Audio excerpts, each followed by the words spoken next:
Olá! Na obra O Demônio do Meio-Dia, o autor Andrew Solomon refere que o principal objetivo do livro é eliminar o estigma em relação à depressão. O problema de estigmatizar uma doença é tão grande que foi preciso escrever um livro inteiro sobre o tema.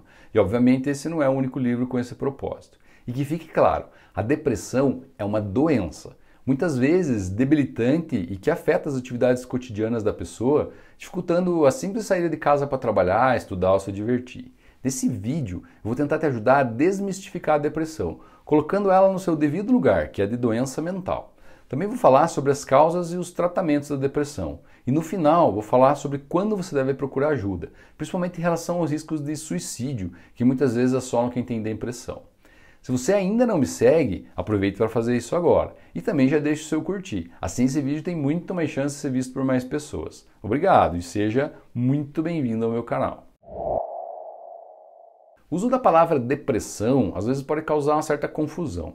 O termo depressão pode se referir simplesmente a um sentimento, um estado de humor, como quando você refere estar abatido, triste, desanimado, com medo ou sem vontade para muita coisa.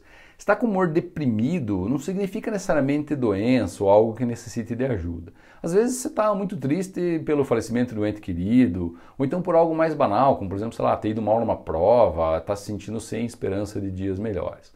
Na maior parte das vezes, esse estado de humor depressivo é passageiro. Com o passar dos dias, você começa a ressignificar o evento que causou a alteração de humor e volta a se sentir mais animado. O termo depressão também pode significar uma síndrome. E síndrome nada mais é do que um conjunto de sinais e sintomas que, no caso da depressão, tem o sintoma humor depressivo como um deles. Na síndrome depressiva, a pessoa pode também ter outros sinais e sintomas, como, por exemplo, dores no corpo, perda de interesse em atividades que antes causavam prazer, dificuldade para dormir, ou então o oposto, que é a sonolência em excesso, perda ou ganho de peso sem nenhuma causa muito aparente, dificuldade de se concentrar, ou ainda ter pensamentos suicidas. A síndrome depressão está presente em inúmeras doenças psiquiátricas, tipo esquizofrenia, transtorno afetivo bipolar, transtornos induzidos por medicações, além do transtorno depressivo maior, que é o tema foco desse vídeo aqui. O transtorno depressivo maior, também chamado de depressão unipolar ou simplesmente depressão, é o transtorno de humor mais comum que existe. Ele atinge cerca de 15% da população mundial, dependendo da fonte que a gente pesquisa. Ele é mais frequente em mulheres do que em homens e tem início normalmente por volta dos 30 anos. Mas não se engane, homens também têm depressão e ela atinge todas as idades. Só é mais comum entre mulheres jovens. No meu consultório, eu atendo pacientes com depressão de todas as idades, desde adolescentes até idosos e tanto homens quanto mulheres. Já o termo unipolar, que às vezes vem no diagnóstico de depressão, serve para diferenciar do termo bipolar, que é quando o humor oscila entre dois polos, um estado de humor depressivo e um estado de mania. Na mania acontece euforia, pensamentos grandiosos, por vezes um pensamento mais acelerado, com otimismo muito exagerado, impulsividade para fazer atividades e outras situações. É importante fazer essa diferenciação do unipolar com o bipolar, porque quando a pessoa tem sintomas de mania, pode ser que a doença seja outra, o transtorno afetivo bipolar. E nesse caso o tratamento é diferente. Nesse vídeo eu vou falar somente do transtorno depressivo maior, ou transtorno depressivo unipolar, ou ainda depressão unipolar. Eu vou me referir a essa síndrome a partir daqui apenas como depressão. As reais causas da depressão não são bem entendidas. O que a ciência sabe até o momento é que parece ter influências de herança genética, além de questões ambientais. E como ambientais, eu me refiro aqui ao ambiente em que a pessoa está inserida. Por exemplo, crianças que sofreram algum tipo de abuso físico, emocional ou sexual têm mais chance de se tornarem adultos com depressão. Quem tem pais com depressão também tem mais chance de ter depressão. Agora, mesmo quem não tem parente com diagnóstico de depressão e que tiver uma infância saudável, também pode acabar tendo depressão. Alguns estudos mostraram que depressão é associada com alterações em áreas específicas do cérebro, principalmente numa região chamada de hipocampo, que é a principal área responsável pelas memórias recentes e também pela capacidade cognitiva, de pensamento, de construção de ideias. Mas outras áreas do cérebro também acabam sendo afetadas. Além disso, a associação com a falta de alguns neurotransmissores no cérebro de quem tem depressão. Entre eles estão principalmente a serotonina, a noradrenalina e a dopamina. E é por isso que alguns medicamentos para tratar a depressão atuam justamente nesses neurotransmissores. Não está bem claro ainda se a insônia pode ser uma causa de depressão. Porém, é fato que a depressão, sim, essa causa alterações no sono, tanto a falta quanto o excesso dele. Não existem exames de sangue ou de imagem, tipo raio-x ou ressonância, que a gente possa fazer para se diagnosticar a depressão. Sendo assim, para saber se alguém tem depressão, o médico vai se basear em entender a história, os sinais, sintomas que a pessoa descreve e que aconteceram no decorrer da vida. O diagnóstico nem sempre é simples e ele precisa de um médico habilidoso para fazer as perguntas certas e principalmente para excluir outras doenças que possam parecer ou simular a depressão.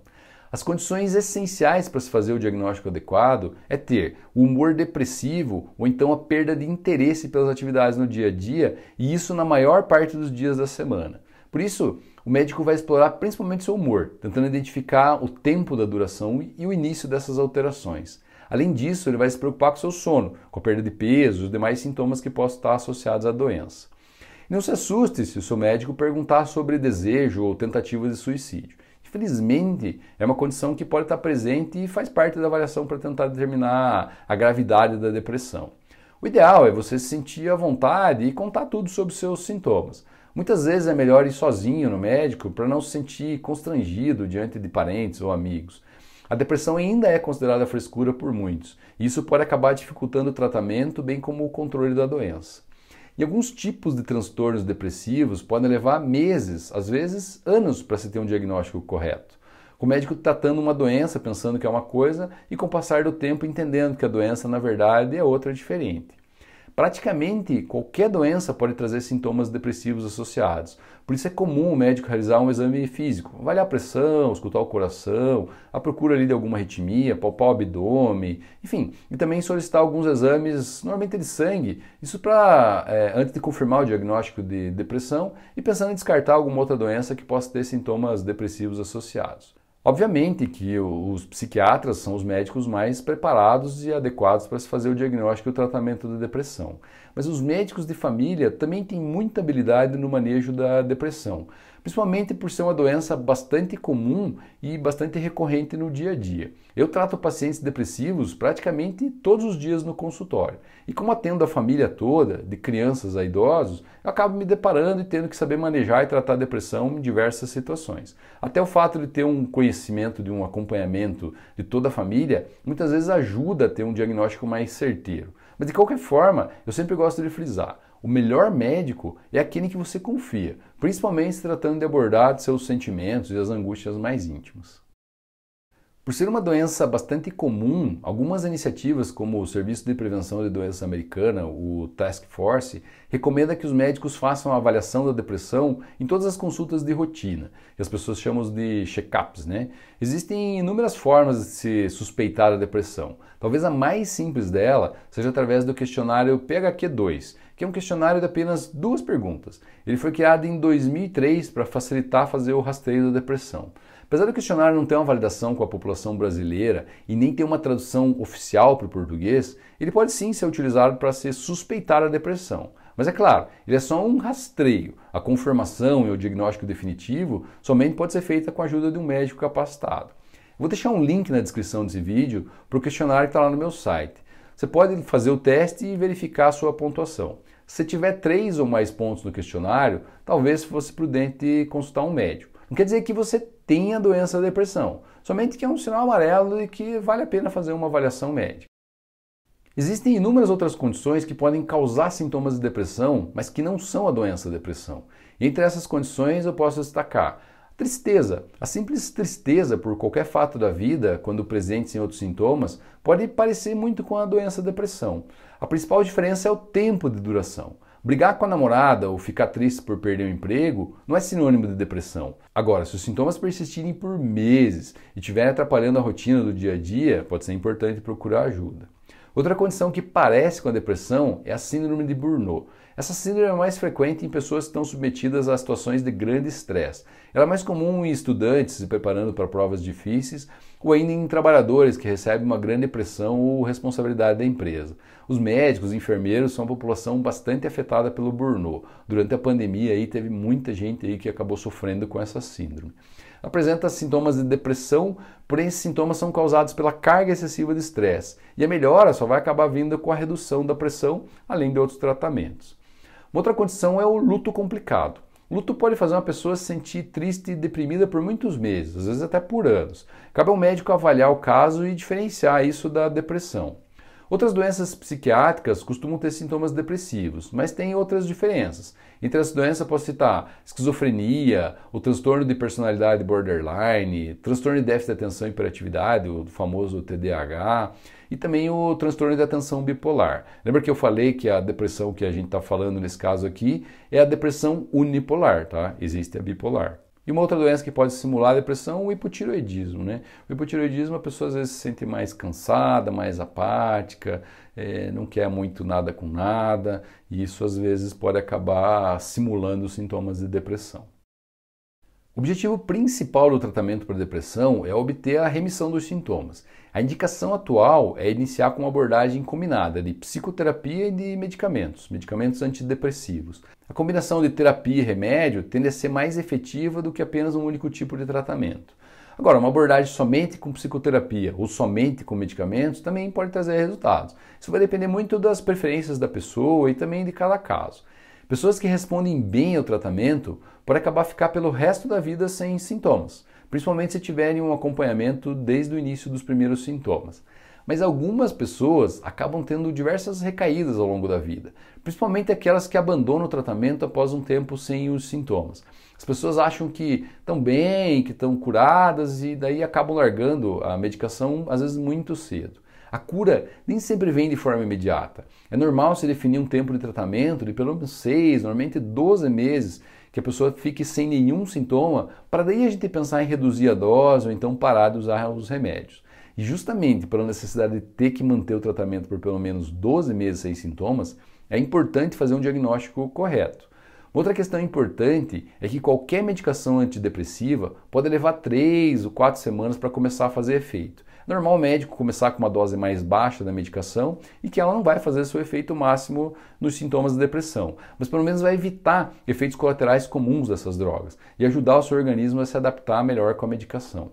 Além disso, em alguns casos o médico pode receitar algum outro tipo de medicação temporária só para ajudar nessa fase inicial, principalmente se agitação ou insônia estiverem presentes e forem bastante preocupantes.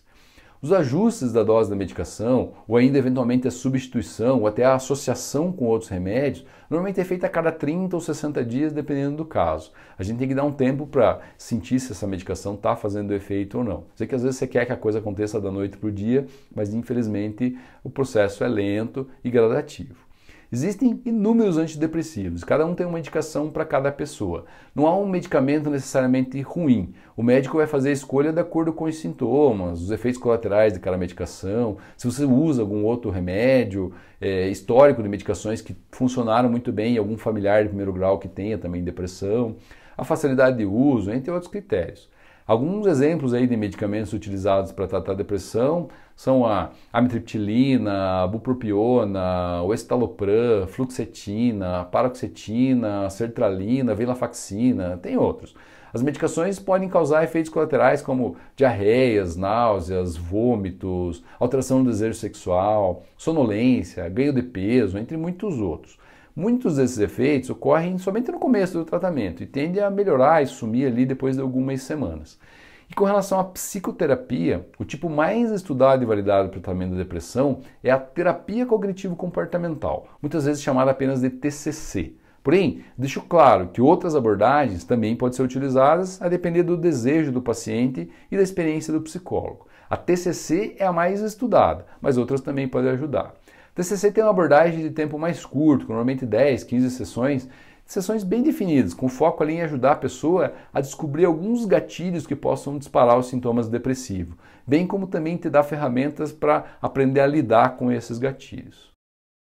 Algumas orientações gerais sobre o tratamento da depressão. Primeiro, é importante contar com um médico de confiança. Se você puder ter o contato direto com ele, melhor ainda, principalmente no começo do tratamento. Às vezes você precisa apenas renovar a receita da medicação porque vai viajar, ou ainda precisa tirar alguma dúvida sobre o tratamento ou algum efeito colateral que está acontecendo. Atividades de relaxamento também podem ajudar.